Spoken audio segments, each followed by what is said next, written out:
السلام عليكم، اهلا بيكم في حلقه جديده. انت في الريمونتادا. فعلا دي هتبقى من اصعب الحلقات اللي انا هعملها في الريمونتادا، لاننا بنتكلم عن رجل غامض جدا جدا جدا وماشي بمزاجه ويصاحب مليون واحده في نفس الوقت على قلبه زي العسل.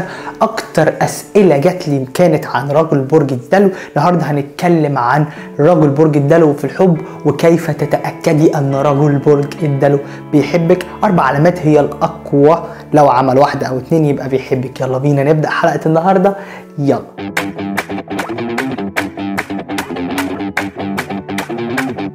وكالعاده لو كنت جديد معانا في قناه فانا برحب بيك وبقول لك اهلا بيك. انت في الريمونتادا، انت في القناه دي عشان خاطر تبقى على وضع القناه، تعرف حاجه جديده عن نفسك، عن غيرك، عن البرج اللي انت مهتم بيه. اهم حاجه تطور من نفسك، تبقى فوق دايما. حتى لو كنت بقدم لك نصيحه بسيطه جدا، بس لازم تبقى على وضعك، وكمان تدي امل ان بكره ان شاء الله احسن بيك. انت اللي هتبني مستقبلك، وانت اللي هتكون فوق مع الناس اللي فوق. راجل برج الدلو يعني مش هنطول في الكلام عليه، لان هو فعلا غامض. مهما نتكلم مش هنعرف نوصل لدماغه، وخصوصا في الحب. لكن اول علامه معانا بتدل ان راجل برج الدلو بيحبك. هتفضحه. يعني لازم تقول حاجه، لازم تقول حاجه مهما اتوجهت، سواء يمين او شمال او فوق او تحت. يعني لازم تقول حاجه لعينيك، لازم مهما كان ومهما كانت قوته وصرامته. يعني لازم تاكد لك ان في حاجه. طب ازاي؟ لما بتتعامل معاه تلاقيه دايما بيسرح كده، دايما بيسرح. لازم عينيه تقول حاجه. الراجل ده بالذات راجل مش سهل يا جماعه، مش سهل. بس طول ما انت ثابت، او طول ما انت ثابته، طول ما انت على وضعك، طول ما انت قويه، ما بيهمكيش حاجه. انت اللي الناس تجيلك، مش تروحي مش بالنظره كده تروحي رايحه على طول ودايبه.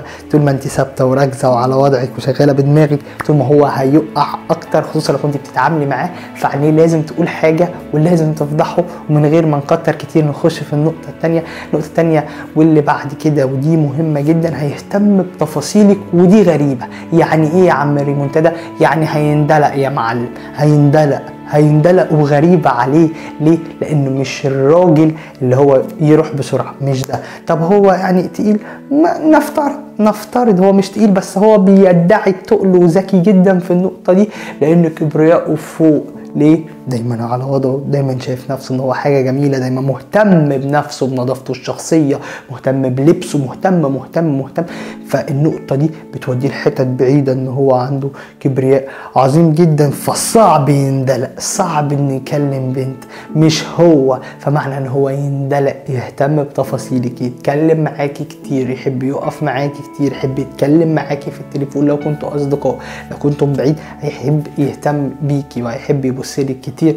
ودي غريبه عن البرج ده يا جماعه، عن الراجل ده بالذات. الراجل ده غامض قوي.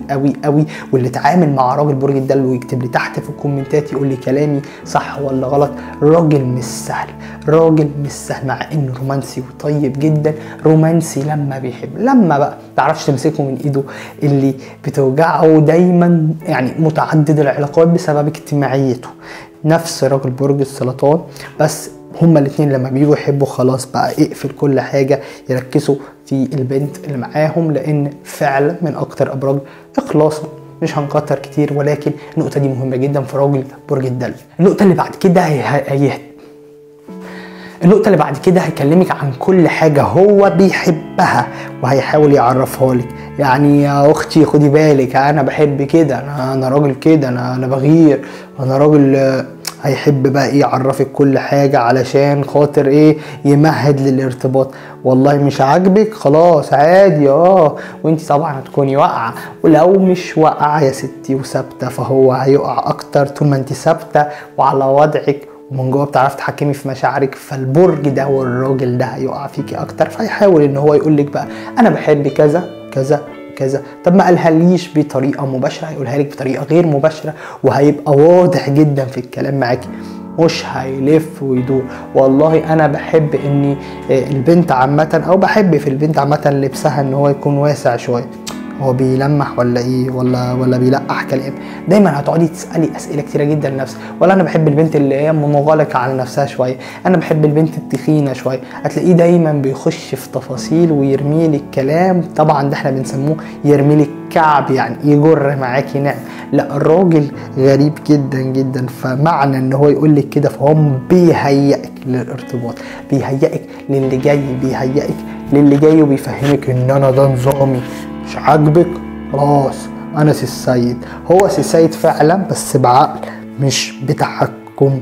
واوعي تديله امر، واوعي تقولي له رايح فين ولا جاي منين، انت تقعد هنا انت تعمل، لا هيهرب منك. ده جاي الدنيا علشان الحريه، يحب الحريه قوي قوي قوي قوي. اوعي انك تقفلي عليه من البدايه. عامه النقطه الاخيره بعد كده عشان ما تقولش حلقه النهارده، لو كنتي في دراسه او لو كنتي في شغل جديد او لو جبتي فستان جديد او لو مثلا كلمتي صاحبتك ونصحتيها علشان تعمل الحاجه دي وانتي هتعملي نفس الحاجه، ايا كان موضوعك سامحيني يعني التافه، سامحوني يا جماعه، ايا كان هيشجعك عليه، هيشجعك وهتستغربي وفي ايه ماله ده يا عم، الموضوع مش محتاج تشجيع، ما انا كده كده هعملها يعني. هيشجعك على كل حاجه، يشجعك في دراستك انك تبقي الاولى، هيشجعك دايما انك تكوني ناجحه في شغلك رومانسي، ولما بيحب بجد، ولما بيقع خلاص الراجل دوت مش سهل جدا اي انثى توقعه، مش سهل، مش ده، ما تحلميش انك انت توقعيه. انا من وجهة نظري صعب ليه؟ لانه راجل زي ما قلت لك غامض هيشجعك على اي حاجه. وافتكري كلامي، لو عمل معاكي حاجه واحده من اللي انا قلتها لك يعني في حلقه النهارده يبقى هو كده بدا يعني يقع. لو عندك اي اسئله عن راجل برج الدلو اكتبي لي تحت في الكومنتات، فانا هنا علشان خاطر ارد على كل اسئلتكم. وكمان لو حد محتاج اي مساعده مني اكتب لي برضه في الكومنتات، اوعى ترد في لحظه انك تكتب لي، فانا هنا علشان برضه اساعد حضراتكم. يا رب تكون الحلقه عجبتكم واستفدتوا منها، وان شاء الله نحاول نفرح كل الناس دايما ونخليهم على وضعهم ونديهم امل في بكره ان اللي جاي ان شاء الله احلى، بس بالتعب والاجتهاد والمثابره. شكرا ليكم، سلام.